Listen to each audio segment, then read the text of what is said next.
हरे कृष्णा। मैं सिमरू माता शारदा, बैठे जिह्वा आए, कार्तिक मास की कथा लिखे कमल हर्षाए। अर्थात कार्तिक का महात्म्य सब प्रकार से सभी दुखों का नाश करने वाला तथा सारी सृष्टि का पालन करने वाले श्री गणेश जी, ज्ञान की दाता श्री सरस्वती जी, सब पुराणों के कर्ता श्री व्यास जी तथा गुरुदेव के चरण कमलों में नमस्कार करके भगवान के श्रद्धा और भक्ति रस में डूबे हुए कार्तिक मास की कथा मैं तुमसे कहता हूँ।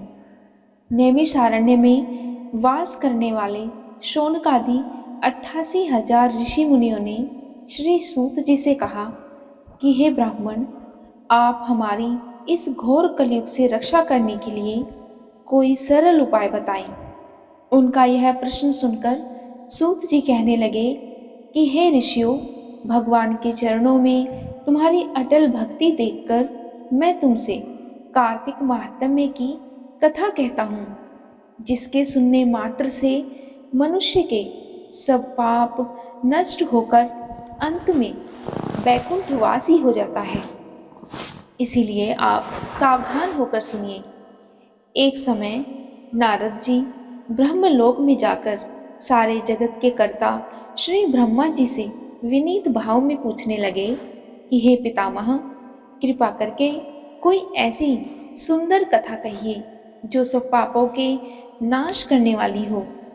तब ब्रह्मा जी कहने लगे कि हे पुत्र, भगवान के चरणों में तुम्हारी ऐसी प्रीति देखकर मैं तुमसे कार्तिक मास का महात्म्य कहता हूँ, जिसके सुनने मात्र से मनुष्य के सब पाप नष्ट हो जाते हैं और वह अंत में वैकुंठ का अधिकारी हो जाता है। कार्तिक मास भगवान को अति प्रिय है, इसीलिए इसमें किया हुआ व्रत, दान, नियम, कीर्तन अनंत फल देने वाला होता है।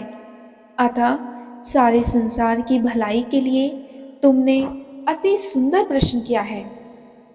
मैं इस कथा को तुमसे कहता हूँ, तुम सावधान होकर सुनो। सूत जी ने कहा, श्री कृष्ण से अनुमति लेकर देवर्षि नारद के चले जाने के पश्चात सत्यभामा प्रसन्न होकर भगवान कृष्ण से बोली, हे प्रभु, मैं धन्य हुई, मेरा जन्म सफल हुआ।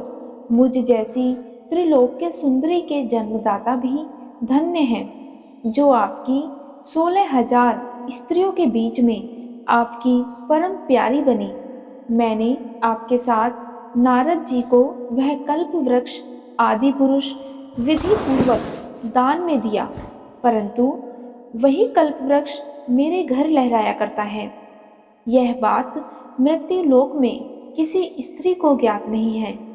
हे त्रिलोकीनाथ, मैं आपसे कुछ पूछने की इच्छुक हूँ। आप मुझे कृपया करके कार्तिक महात्म्य की कथा विस्तार पूर्वक सुनाइए, और जिसको सुनकर मेरा हित हो और जिसके करने से कल्प पर्यंत भी आप मुझसे विमुख ना हो। सूत जी आगे बोले, सत्यभामा के ऐसे वचन सुनकर श्री कृष्ण ने हंसते हुए सत्यभामा का हाथ पकड़ा और अपने सेवकों को वहीं रुकने के लिए कहकर विलास युक्त अपनी पत्नी को कल्प वृक्ष के नीचे ले गए। फिर हंसकर बोले, हे प्रिय, 16,000 रानियों में से तुम मुझे प्राणों के समान प्यारी हो। तुम्हारे लिए मैंने इंद्र एवं देवताओं से विरोध किया था। हे कांते, जो बात तुमने मुझसे पूछी है उसे सुनो। एक दिन मैंने तुम्हारी इच्छा पूर्ति के लिए गरुड़ पर सवार होकर इंद्रलोक जाकर कल्प वृक्ष मांगा। इंद्र द्वारा मना किया जाने पर इंद्र एवं गरुड़ में घोर संग्राम हुआ और गोलोक में भी गरुड़ जी गौ से युद्ध करने लगे। गरुड़ की चोंच की चोट से उनके कान एवं पूंछ कटकर गिरने लगे, जिससे 3 वस्तुएं उत्पन्न हुई। कान से तंबाकू, पूंछ से गोभी और रक्त से मेहंदी। इन तीनों का प्रयोग करने वालों को मोक्ष नहीं मिलता। तब गौ ने भी क्रोधित होकर गरुड़ पर वार किया, जिससे उनके 3 पंख टूटकर गिर गए। इनके पहले पंख से नीलकंठ, दूसरे से मोर और तीसरे पंख से चकवा चकवी उत्पन्न हुए। हे प्रिय, इन तीनों का दर्शन करने मात्र से शुभ फल की प्राप्ति होती है। यह सुनकर सत्यभामा ने कहा, हे प्रभु, कृपया मुझे मेरे पूर्व जन्मों के विषय में बताइए कि मैंने पूर्व जन्म में कौन कौन से दान, व्रत एवं जप नहीं किए हैं।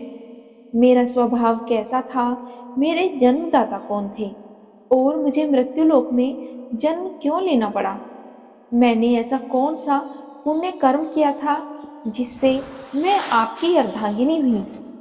श्री कृष्ण ने सत्यभामा की बात सुनकर कहा, हे प्रिय, अब मैं तुम्हारे द्वारा पूर्व जन्म में किए गए पुण्य कर्मों को विस्तार पूर्वक कहता हूँ, उसे सुनो।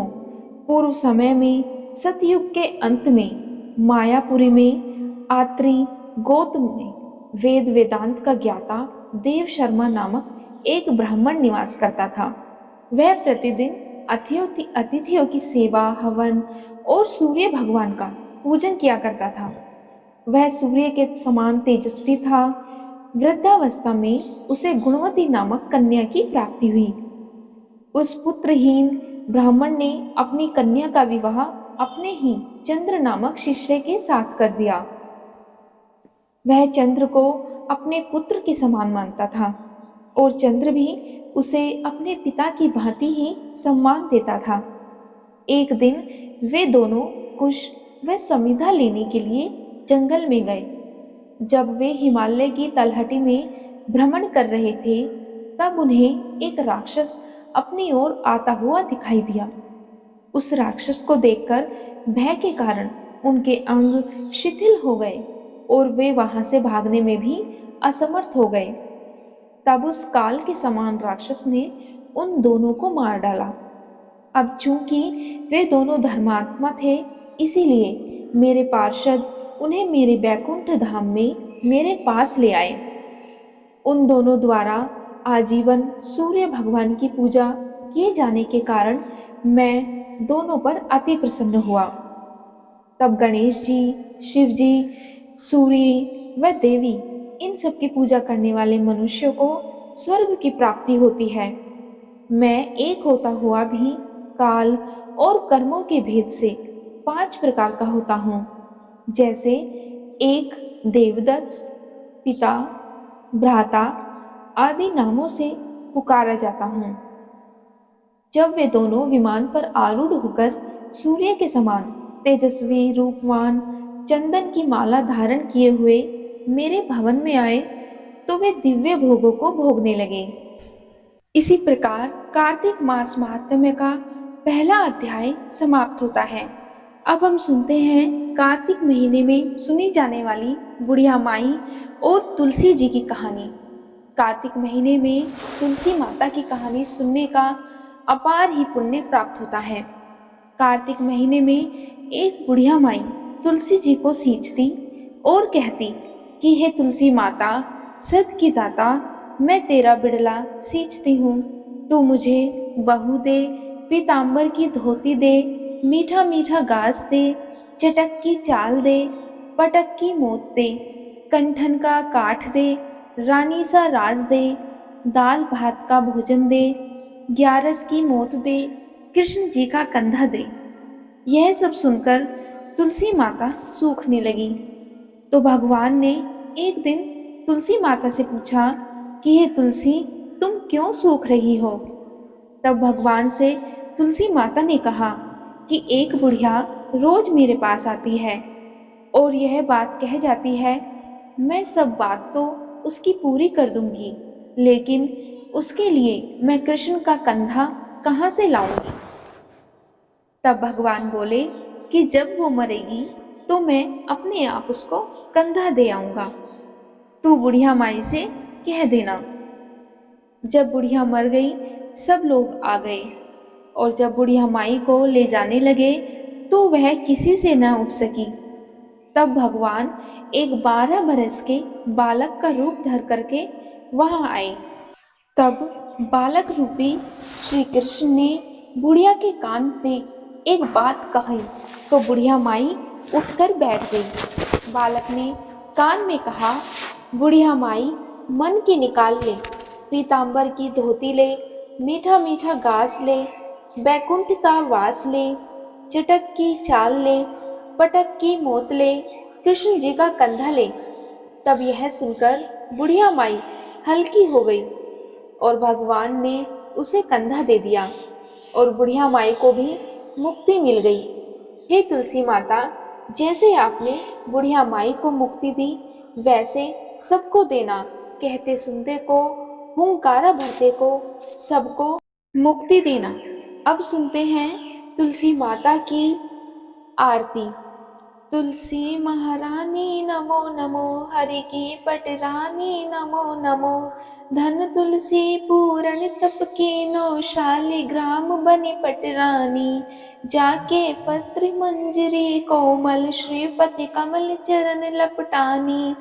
तुलसी महारानी नमो नमो, धूप दीप नैवेद्य आरती, पुष्पन की वर्षा बरसानी। 56 भोग 3600 व्यंजन, बिन तुलसी हरि एक न मानी।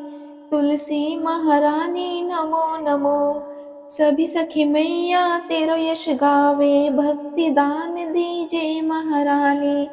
नमो नमो तुलसी महारानी, तुलसी महारानी नमो नमो, हरि की पटरानी नमो नमो। जय तुलसी माता। आज की वीडियो में इतना ही। उम्मीद है आपको आज की वीडियो पसंद आई होगी। अगर आपको वीडियो पसंद आई हो तो वीडियो को लाइक, और अगर आप चैनल पर पहली बार आए हैं तो चैनल को सब्सक्राइब जरूर करिएगा और कमेंट बॉक्स में जय तुलसी माता अवश्य लिखिएगा। हरे कृष्णा।